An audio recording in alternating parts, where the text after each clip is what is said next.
Magandang araw mga kaibigan. Bigyan natin ng reaction, opinion itong post ng Batas PH. Just in o breaking. Former Finance Secretary and now ES Ralph Recto and former PhilHealth President Emmanuel Ledesma are facing plunder cases before the Office of the Ombudsman in connection with the unconstitutional transfer of 60 billion PhilHealth funds to the National Treasury. In a complaint, anti-corruption group Save the Philippines Coalition alleged that the accused conspired to illegally divert the funds of state health insurance. Okay.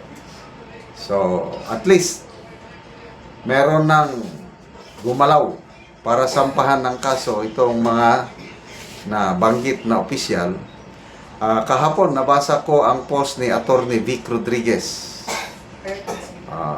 Save the Philippines Coalition, sabi niya kahapon, will file a case against, yan nga, Recto and Ledesma.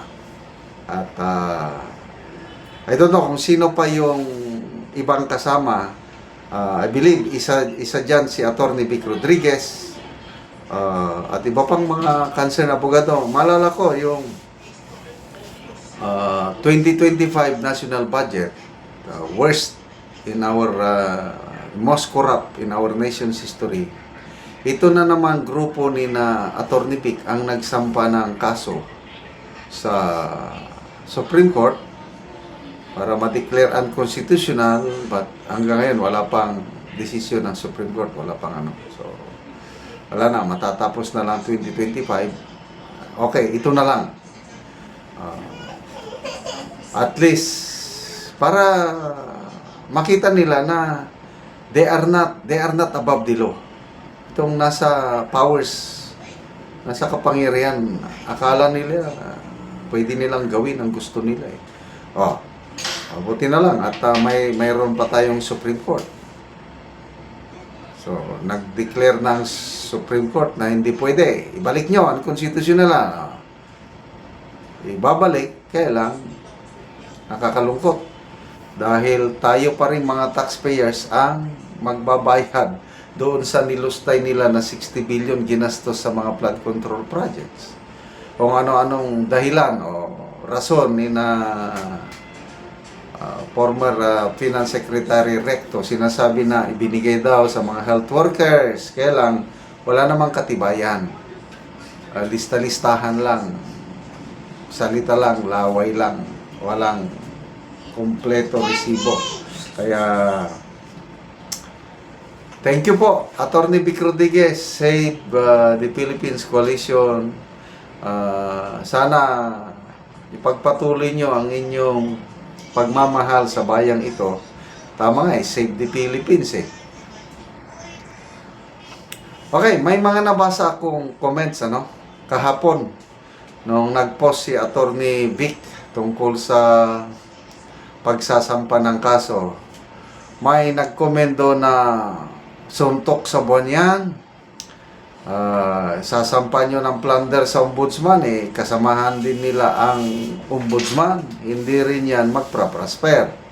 Ang iba naman, di baling hindi magprosper, basta importante nasampahan sila ng kaso, ganon. So ako naman, real talk, let's give the benefit of the doubt. Di ba ang pangako ni Ombudsman Boying Rimulya, wala siyang papanigan. Kahit nga daw ang presidente, hindi siya hawak ng leeg. Di ba ganon ang kanyang di ba ganon ang kanyang statement? Independent daw siya eh. So, ako, let's give the Ombudsman a chance. Baka naman totoo. Wala namang mawawala sa atin pag magtiwala tayo. So ako, positive pa rin ang aking pananaw na this is a good thing kahit yung iba nga dyan is sabi na wala rin yan. I-dismiss din yan ng ombudsman. Positive lang muna tayo. At least para wag na nilang ulitin. Nakakadismaya kung minsan yung meron pang palusot ni dating Finance Secretary Recto na sabi niya, common sense lang yung ginawa ko. Good for the country pa rin kasi natutulog yung pera. Bakit hindi mo gamitin sa iba? Yun ang kamali niya. Dahil mayroong batas na nagsasabi na yung perang makulikta sa sin tax law dapat mapunta lang sa PhilHealth, sa health matters. Ginamit sa flood control. Delikado siya dyan. Talagang, to me, kasi nag-declare na ang Supreme Court unconstitutional eh.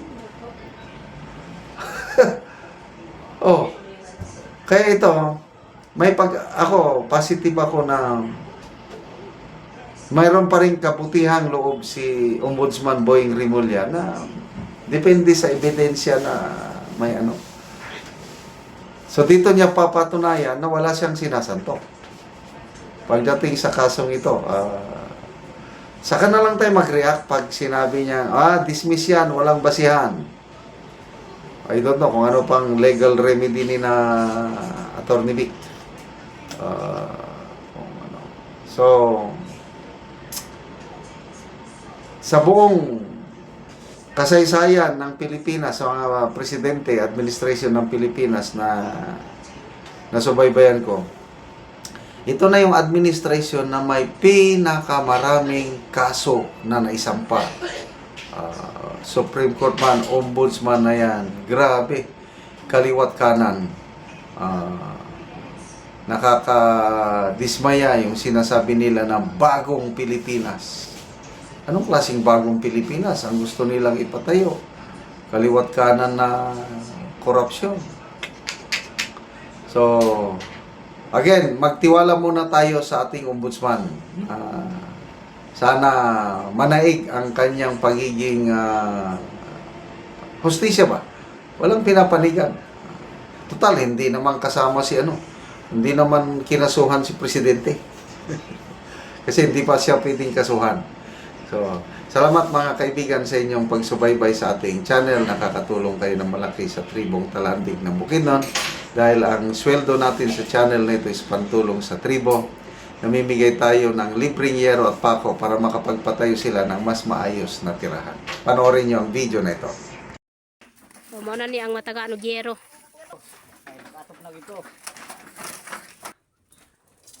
So, muna ang atop ni Lolo. So, tuloan na gid kayo kung ulan. So, gipang sapahan na lang og cleansing kay kung ulan mutulo na gyud.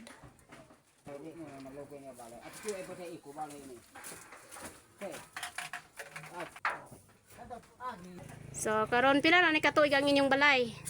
16 na So, 16 na katuig ang balay sa imong papa ni? Oo. So, 16 na usa dayon ani na day siya. Tungod sa among kalisod ay pagidi na inisdan. Sa Ginoo gatan sa video. Okay. So, 16 na years na usa na ani na day ang atop.